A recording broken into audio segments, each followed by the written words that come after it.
नमस्कार दोस्तों, आज की हमारी कहानी है बहू को भी चाहिए बराबर का अधिकार। रीमा बहू, अब तो चाय बना के पिला दो। शाम के 5 बज गए हैं और अभी तक चाय का नामो निशान नहीं है। अभी ला रही हूँ मम्मी जी। थोड़ी देर बाद रीमा चाय लेकर अपनी सास के कमरे में आ गई। उसके आते ही सासू माँ बोल पड़ी, बहू क्या बात है, आज कल मैं देख रही हूँ कि तेरा मन काम में नहीं लग रहा है, बहुत ढीली हो गई है। कोई बात है तो बता दे।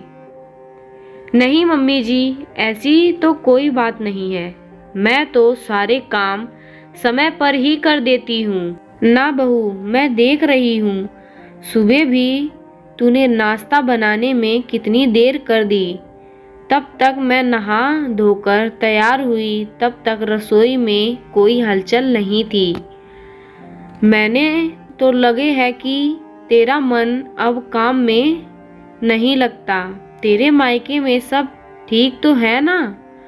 मैंने देखा है जब भी तेरे मायके में कोई परेशानी हो तो तू भी बदल जाती है, फिर तेरे रंग ढंग ससुराल के नहीं होते। ये आप क्या कह रही हैं मम्मी जी? मेरे घर के तो सब ठीक है, लेकिन आप अपनी आदतों को कब बदलोगे? क्या मतलब है तेरा?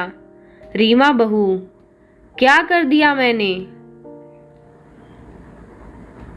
मम्मी जी, 2 दिन पहले पड़ोस में क्या कह रही थी कि मैं कोई काम नहीं करती।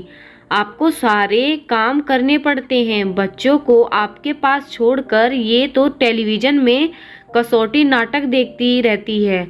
नहीं तो मैंने तो किसी को कुछ नहीं कहा। ये सब रुको, मैं अभी आई कहकर रीमा पड़ोस के घर में गई और बूढ़ी दादी को बुलाकर लाई।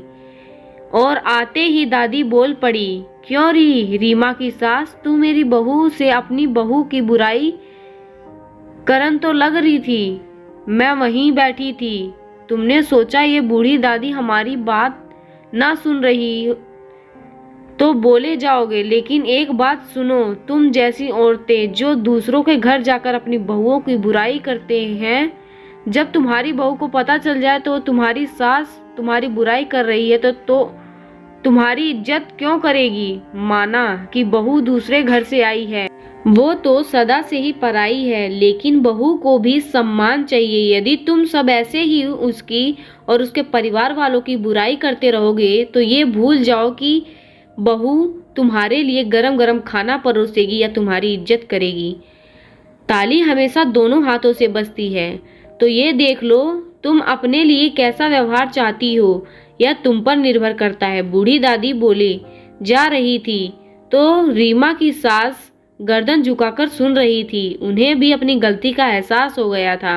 दोस्तों, आपको हर घर में होने वाली ये छोटी छोटी बातें कैसी लगी? छोटी छोटी बातें आगे चलकर एक बड़ा पहाड़ का रूप ले लेती है, तो कृपया कर आप अपने घर परिवार को समझें और बहुओं को सम्मान दें, वो भी किसी की बेटी है। अगर आपको कहानी अच्छी लगी हो तो चैनल को सब्सक्राइब करना ना भूलें। धन्यवाद।